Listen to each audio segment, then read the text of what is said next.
Hi guys, I just thought I would do a video on the process of making the Kraken. I did start a live Facebook, but unfortunately I didn't finish that because the weather was too dark. So what I've done is put it in a video, and because I get asked a lot what products I use, I thought I would explain what I use for this cake while I was doing it. So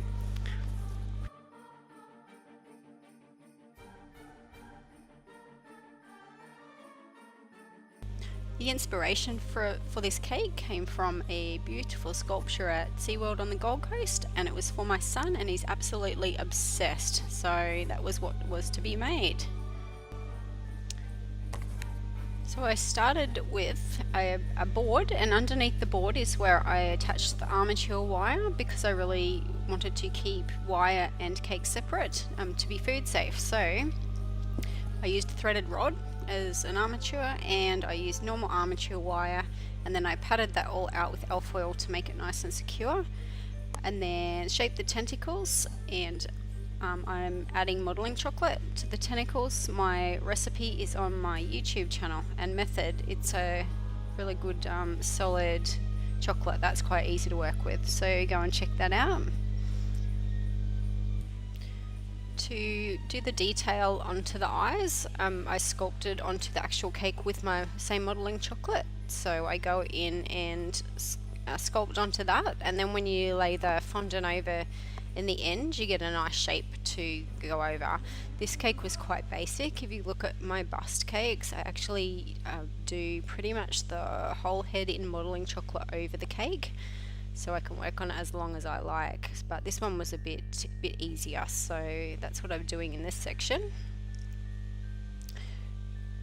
Once I'm ready to cover the cake, I use a mixture of jam and water that's been run through a sieve, and that's what I use to just sort of soften or make the ganache sticky for the fondant. I make sure I get every part, otherwise you will get air bubbles in there. So the day I was working here was incredibly humid and rainy, so everything was pretty much sticky as it is, but I thought I would just add a coat anyway, so that's what I'm doing there. So here I'm covering the Kraken. It's a very easy shape to cover. I often cover in halves and have a line down the sides, or if it's a face, I generally cover and join where there's a crease in the neck, and just to sort of hide my seams that way. So that's just, I use Bakewell's fondant for all my work. I've just found it's the best one for the climate that we live in here in Queensland, so I just keep rubbing that down. I pop some Glad wrap over the seam while I'm going to get my other piece of fondant to join to. It just stops it from drying out, and you have a better chance of having a flawless seam that way. So here I am putting the front on. I generally always cover the back of the cake first, and then I work on the face last, where the most detail is going to be.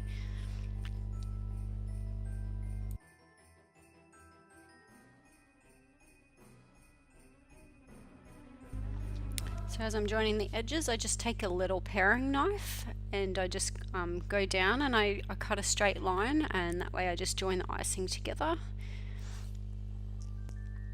As I'm smoothing down the icing, I'm paying attention to the front of the cake where I had sculpted those modelling chocolate eyes.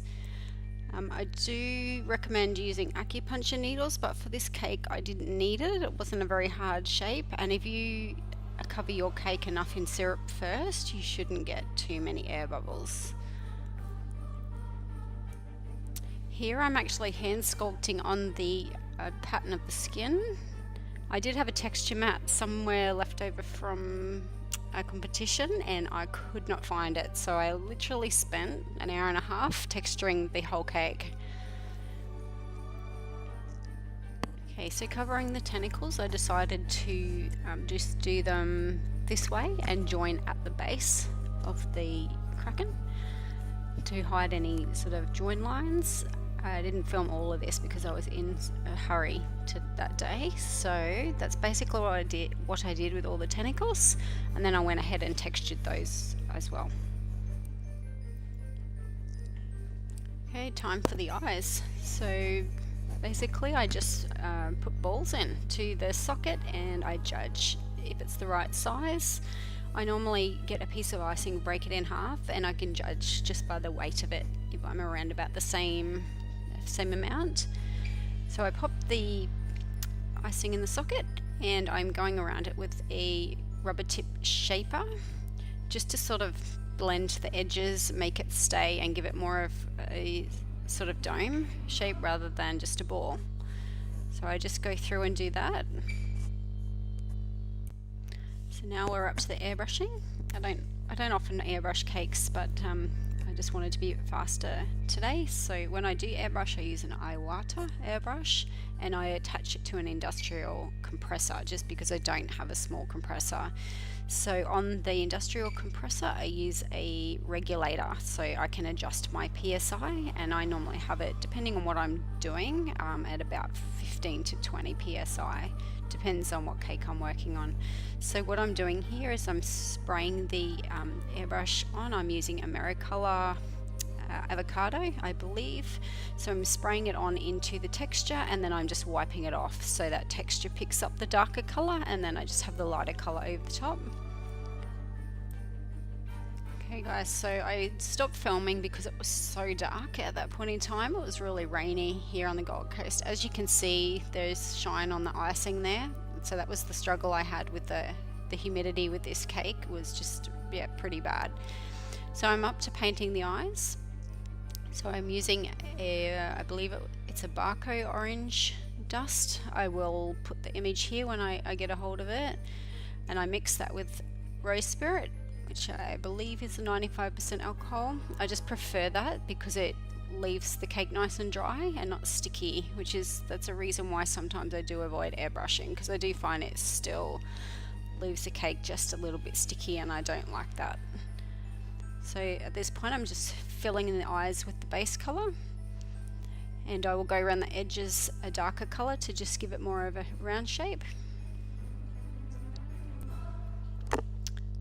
So we're up to painting the pupil. So using my references that I had for the cake from actual photos that I'd taken, I just do the outline, and again I'm using a black dust with rose spirit. I just definitely prefer that. Sometimes it can take a few layers to build it up, and sometimes I actually don't use black for pupils. I will use a dark purple, which I find looks pretty good, but this was a kid's cake so I wasn't being too fussy with this one.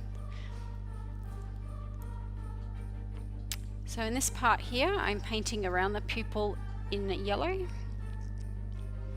and I did mix that with a little bit of white as well just to try and bring the colour up. And I would have added a few more highlights in there, but again I was in a real hurry with this guy, so I didn't do it as detailed as I normally would. So I would definitely normally pay more attention to the eyes. And guys, for the base of the tentacles, which I didn't film, I'm painting, I used Americolor Warm Brown. I used again that Barco orange powder mixed with the rose dust, and I used the lemon Americolor airbrush mix. And for the last thing with the shine on the eyes, I used a product that I was given at a show called Super Shiny Spray, and I'll pop an image up of it. I think it worked okay. I prefer to use leaf glaze, but I was out of that at that point in time. But it's actually a really good product and it could be used for lots of cool things, so I'll pop a picture up for that one.